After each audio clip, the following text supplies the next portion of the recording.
Oh, so I got to take one thing at a time because there's so much that comes at me in this book that I've read so far. When do scholars date the list of 12 tribes? There's even a reference somewhere where some of the 10 lost tribes was like once, Right. I think, throughout the Right. Hebrew Bible, like one mention of this. But the 12 tribes, when do these lists appear in history that scholars think? Yeah, that's a great question. So there are actually roughly 26 lists of the tribes.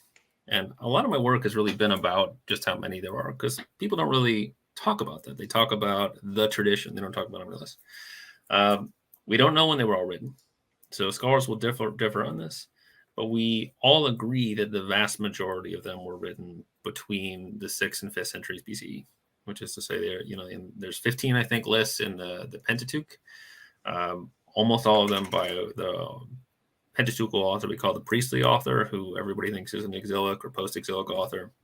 There's 6 of them in the books of Chronicles, which everybody thinks is a Persian period or later book, which is to say that it was after the Judahites were exiled and came back when the Persians conquered the Babylonians. It's already getting to 21 of the 26 lists that we have that we know were written not just after Israel was conquered by Assyria, but after Judah was conquered by Babylon.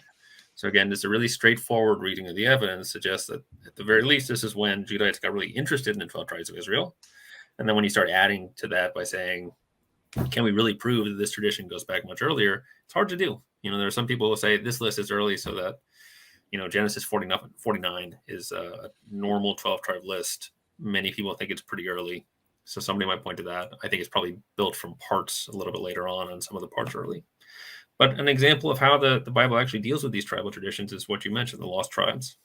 So the 10 lost tribes of Israel are a very famous mythological idea that they've been, there's a million stories about them in a million places.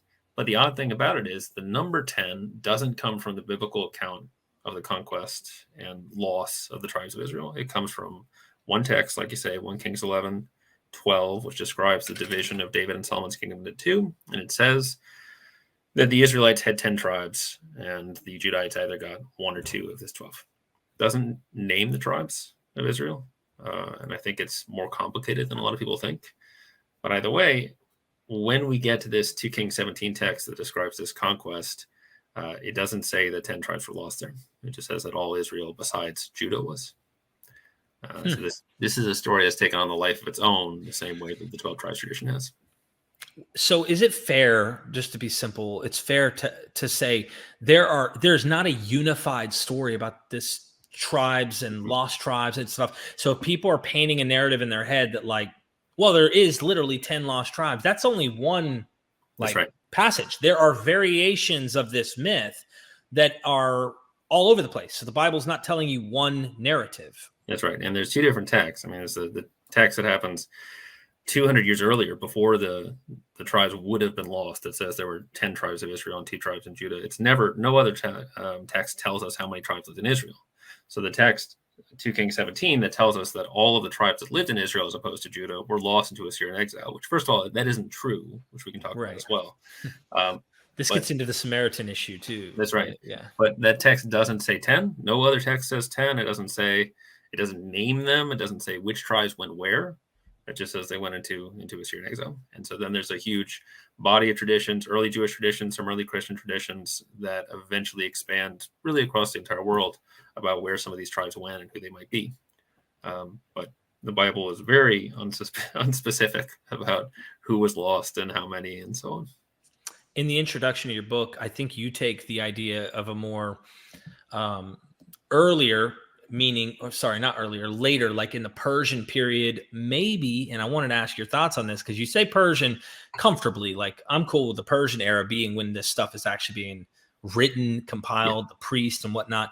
And that's fair to say. I mean, Persia literally sets them back up. I mean, they're on the up, not on the down, which makes a lot of sense. But is it possible that you see it in the early Greek era? Is because I see a lot of these numbers, and you talk about the list, which I wanted to ask you about Jacob.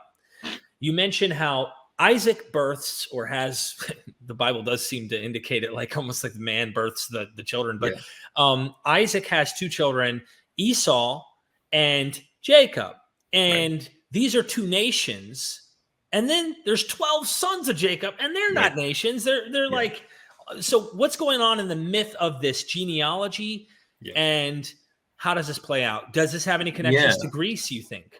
I think it probably does. So this is the technical part of the book, and I really wanted to try to write this book for anyone who was interested, and not as much for scholars, although I think there are some dense parts. But the technical part of the book is about a kind of genealogy that's called a segmented genealogy. So we have linear genealogies, which are just father to son or mother to daughter. So and so begot so and so, so and so begot so and so. People who have read the Bible, they know this kind of genealogy. The segmented genealogy is more like a textual family tree, and you can think of the 12 tribes of Israel as one of these, because it's Jacob and the 4 women he had children with, and then it's all 12 of them, and it follows their descendants, so on and so forth. But the thing about segmented genealogies is that they're subject to interpretation in the way that linear genealogies aren't, where there's 12 different groups in the 12 tribes genealogy. You don't have to imagine them as all part of the same thing. And that's the point I was making with the Abraham, Isaac, and Jacob of it all, where it's like, how is it the case that we have in Genesis, Abraham has a bunch of children that are all supposed to be separate nations. Isaac has 2 children. They're supposed to be separate nations. Jacob has 12 children. They're all supposed to be the same nation. Just to point out that the decision to treat these separate entities as part of the same entities is a sort of narrative and interpretive choice. And then you think about the reality of this historical period when actually the people of Israel, even if the Judites identified as Israelites, are still split between 2 different kingdoms. So already this segmented genealogy is providing a kind of bridge between 2 different places. It's a good form to say people who live in different places are really one people, because it's already broken up into parts. And then it is very easy to say, and then some of those parts went to Asia because they were conquered by the Assyrians, deeper into Asia because they were conquered by the Assyrians. Some of these parts went to America and they became the Native Americans. Some of these traditions and myths that we have out there all build upon what is already the central feature of this tradition, that it breaks Israel into parts. It's okay with Israel being in different parts. And when you look at other levels of this segmented genealogy, Abraham, Isaac, and so on and so forth, you can see that that's not this inevitable thing that happens. You can think of parts as being separate from each other just as easily as being part of the same thing. And that's a clever way to insert yourself if you're inventing a mythological origin narrative where you are always or always have been a part of this kingdom called Israel, just a different part of the same sons of Jacob. And therefore you can insert yourself in the narrative. So, and just you mentioned the Greek thing, and this is sort of what my first book is about. It's called The Sons of Heracles, Sons of Jacob, but it was Sons of Jacob, Sons of Heracles, but it was it's a dissertation book, so it's like not as professional. It's not written for as wide an audience as this one is. But yeah, the fact of the matter is we don't have these segmented genealogies in Mesopotamia. We don't have them in Egypt. We have them mainly in ancient Greece. And what they do there is precisely what you're describing. So people talk about Panhellenism, the idea that all Greeks they share an identity. They're all part of this Panhellenic framework. It's built genealogically. Just like there's somebody named Jacob and he has 12 sons, there's somebody named Hellen and he has a bunch of children as well. And his children are Ion and Doros and Iolos, and those correspond to the Ionians and the Dorians and the Iolians in the same way that Reuben, Judah, Simeon are the Reubenites, Judites, Simeonites. But we know that Panhellenism appeared for the first time in the 6th and 5th centuries BCE, and that in Homer's time, for example, there's no Panhellenic Greece. So we can see this genealogy being used to expand and include groups that it didn't originally include to create Panhellenism. And I think it's reasonable to say that it's possible at least that something like that happened in Israel as well, where the genealogy was expanded to combine Judah and Israel in the same way and create what we might call a pan-Israelitism. And I do think that would point to a kind of Hellenistic influence, whether you need to be talking about the Hellenistic period, which is after Alexander the Great conquers the Persians in the 330s to do that, or whether you can say, you know what, they're Greeks all over the Mediterranean.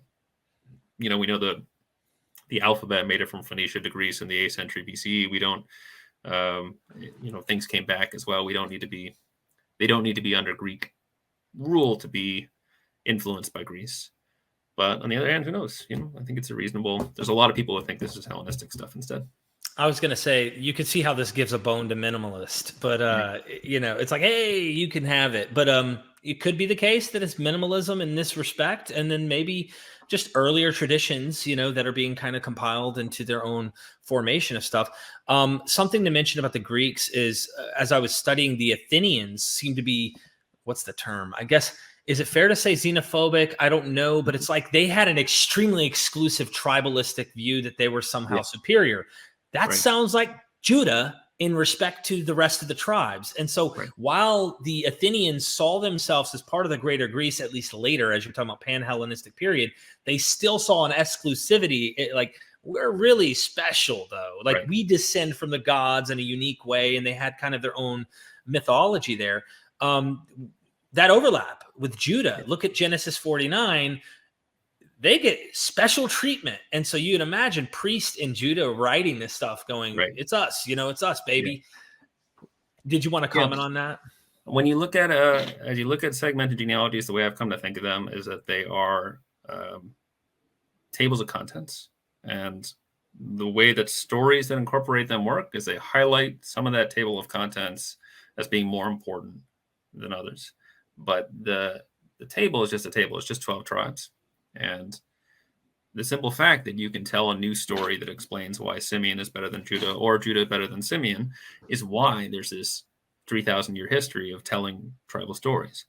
But yeah, it's a lot like what happens in Athens. So the Athenians actually had a problem because initially their myth was that they were autochthonous. They were born out of the ground of Athens. And it turns out, if that is your tradition, you can't participate in this sort of genealogical back and forth because you're not related to anybody. So it seems like in the 6th century BC, they start describing themselves as Ionians. The Ionians at that point lived on the west coast of Asia Minor, so they were sort of the only Ionians on this side of the Aegean. And so that they claim descent from Ion, who was a descendant of Helen, and that's how they inscribe themselves in the genealogy. And then you get to something like Euripides' play Ion, where Ion normally has had a human father, but this play is about how actually Ion's father is secretly Apollo. That's the kind of thing you see people doing with genealogies, where they're always trying to modify it and introduce new details to elevate themselves in comparison to other people. And it's a great system for comparing and contrasting. And that's what you get in a lot of the chapters in my book as well, where you just see people telling the same story, but explaining why among the tribes of Israel, whoever they are, whether they're the Beta Israel, the Samaritans, the Mormons, whoever, this is why they're the real Israel in comparison to other Israels, or the most favored part of Israel, or whatever. And I think that does go back to the Bible. I think it's already happening in the Hebrew Bible. I want to ask you two things here. Hope you can remember these. Is the names of God in particular about the tribes? Is there any significance with God's name being relevant to particular tribes, and then different tribes used a different name of God, of course, but really these far enough back would have been different deities. There's that idea. Does that play anything into the tribes? And then the second thing, just so I don't forget, is the tribal genealogical method that they're using in Greece to try and pan-Hellenistic is always going back to a god seems to have birthed them, or a demigod in some sense is what. Yeah. So do you think there was temptation from the Hebrews or from those who claim to be Israel to have their descendancy from a deity, or saying Abraham was really not just mortal? There's like, I don't know. Is there any evidence of that? Yeah. So I don't know that there is much significance to the names of God in terms of the tribal names in the Hebrew Bible. I guess that you could, if you really wanted to think of some of the later sources as Judite, look to see whether they use specifically different names than Israelites do. What we know from basically one of the ways that we look into this is people's names, because a lot of names have what's called a theophoric element, which is to say it has a name of God in it. So like Jeremiah, the Yah at the end is for Yahweh, or Joseph, the Yo at the beginning is for Yahweh. So in both Israel and Judah, there's lots of Yahweh names. In Israel, there's also, it seems like, more names that have other gods than there are in Judah. So it seems like Judah is more devoted to specifically Yahweh than Israel is. It's the most popular God name in both places, but there's more diversity in Israel. So that is interesting. And then, I think you do get cult centralization later on in Judah that impacts the Hebrew Bible. The other thing is, when you're talking about tribal genealogical traditions and their relation to religious systems, you just have polytheism in ancient Greece, which, there may have been more polytheistic stuff early on in Israel and Judah than there is later on. I think most people would agree that the religion becomes more monotheistic over time. Right. But there are no stories of humans being the children of God in the Hebrew Bible. There is one about them being the children of angels in Genesis. I'm trying to think if there are any Near Eastern stories about demigods. But demigods just play, and I think it probably the reverse of what you might expect, which is that demigods play an important role in a lot of Greek traditions. A lot of the Trojan War heroes are demigods, which is to say one of their parents is a god. And people really actually want to be descended from the heroes and not the gods so much.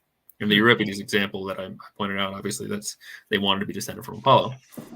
But what do you think about the idea that Genesis 6 with the sons of God might be early Hellenistic or even Persian with the influence of Pan-Hellenism and whatnot?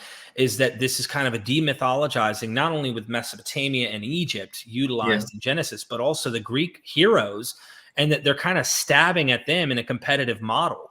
Right. I mean, it could well be. I think Genesis 1 through 10 is notably different from the rest of Genesis. It's about, floods and creations and things like that. Genesis 11 starts with Abraham, and you get a kind of normal story about a family. They experience some miracles, but it's just people. Everyone thinks Genesis 1 through 10 is a different kind of thing. I've never had a good idea about when it comes from. Nothing has ever occurred to me about, because there's no, it has some relationship to Babylonian flood myths, but not a whole lot of evidence about where the story of Noah comes from. It's really interesting to me that Genesis starts where it does, because there aren't a whole lot of ancient histories, period. Mostly ancient peoples didn't write history in the way that we think they did. So it would have made sense to just start with Israel and not the creation of the world.